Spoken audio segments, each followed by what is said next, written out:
অপরাধী হিসেবে সাব্যস্ত হয় কেউ, আমরা তাকে প্রোটেকশন দিতে যাব।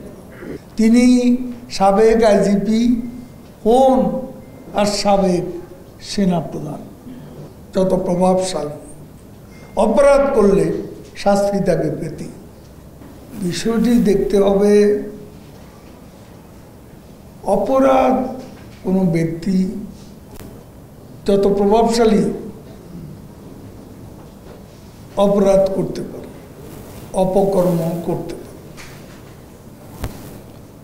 কথা হচ্ছে যে প্রশ্ন থেকে যা যে সরকার এই ব্যাপারে তাদেরকে অপকর্ম অপরাধের শাস্তি পাওয়ার ব্যাপারে সরকার সৎসাহস দেখিয়েছে কিনা। শেখ হাসিনা সরকারের সেই সৎসাহস আছে।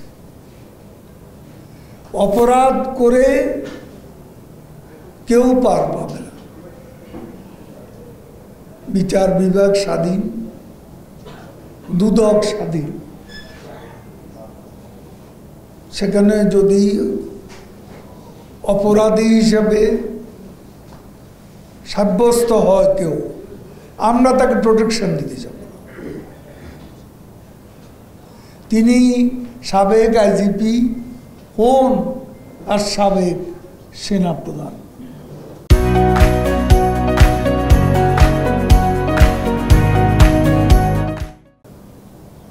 আমাদের দেশের প্রচলিত আইনে অন্যায় যে করবে তাকে শাস্তির কাছে সমর্পণ করা।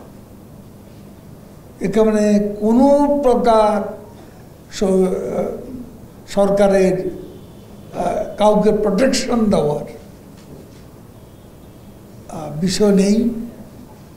এবং দেখুন, আবরার হত্যাকাণ্ড, এখানে যাদের দণ্ড হয়েছে চরম দণ্ড, তারা অধিকাংশ হচ্ছে, অধিকাংশ নয়, সবই ছাত্রলীগের, কিন্তু সরকার তাদেরকে প্রোটেকশন দিতে যায়। আজকে বিশ্বজিৎকে হত্যা করা হয়েছে। বিশ্বজিতের যে ফাঁসি হয়েছিল সেখানেও সরকার কোনো প্রোটেকশন দিতে যায় না। ব্যক্তি অপরাধ করতে পারে, অপকর্ম করতে পারে, প্রশ্ন হচ্ছে সরকার তাকে প্রোটেকশন দিচ্ছে কিনা। আমরা সেটা, শেখ হাসিনা আমাদের প্রধানমন্ত্রী, তিনি এ ব্যাপারে জিরো টলারেন্স। কাজেই অপরাধীকে অপরাধী হিসেবে আমরা দেখি, সে যেই যত প্রভাবশালী, অপরাধ করলে শাস্তি তাকে পেতে।